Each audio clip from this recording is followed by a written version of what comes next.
Not that volume point of controls are not important, it's just that I can only cover so many of the key concepts, and I've just selected a few of them that we can apply together. All right, now that we have answered our questions, let's begin our analysis. I've armed you with some key fundamental concepts about the profile. You at least now know how to distinguish between an imbalanced and a balanced market, and you know that a balanced market basically tells me that there's uncertainty in the market. And the key thing that we have to do when we begin analyzing using the profile chart, is we have to look at it in context of what is happening in the market. So I've picked 7 trading days before you on this chart, starting recently back in November 21st, all the way through November 29th. And I want you to sort of take a look at this chart and look at the different days. We've had some directional, some imbalanced, some balanced, but pretty much what you are going to see is that, this is for November. Somebody's asking October. This is November. These are days in November for the ES Mini. And you are going to pretty much see that the picture we see in this chart for the number of days, which are really 7 days, is really a market that is not moving in a very strong direction one way or the other. So overall, we are moving within a range. And if you actually go back a week or two conceptually, you will remember that that was the period right before the election and right before the FOMC meeting. So it really does make a lot of sense that the market wasn't quite sure which way it was going. Does that mean we can't trade the market? No, of course not. But we have to be very careful and very astute when we do that. And let me show you how we begin to trade the day that is going to come after 10/29. That was the end of the week, so the next day is the market will open on Sunday afternoon. All right, before we begin to look at how we're going to trade, I just wanted you to take a look at the same picture from a traditional perspective, looking at it using candlesticks. I never trade using strictly the profile. I always integrate both my traditional analytical tools with the profile, and that really gives me tremendous leverage. Not only am I able to see everything that every technical analyst out there is able to see, but I'm also able to add onto that the power of the profile and the key analytical pieces that the profile gives me. So always keep that in mind. You always want to look at both pictures.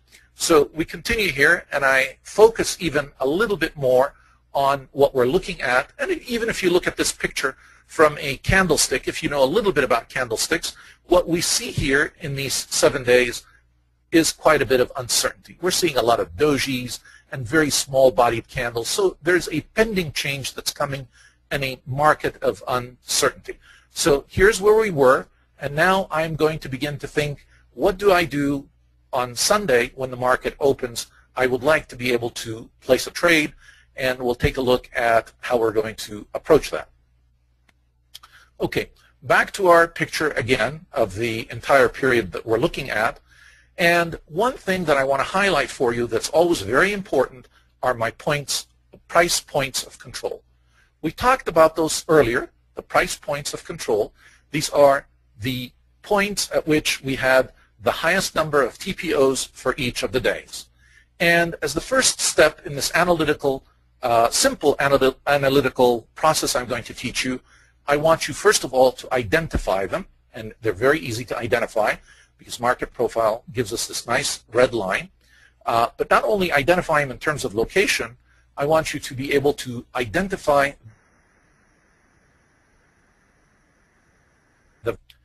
Now that we have this information, we've identified all of our points of control for the past 7 days.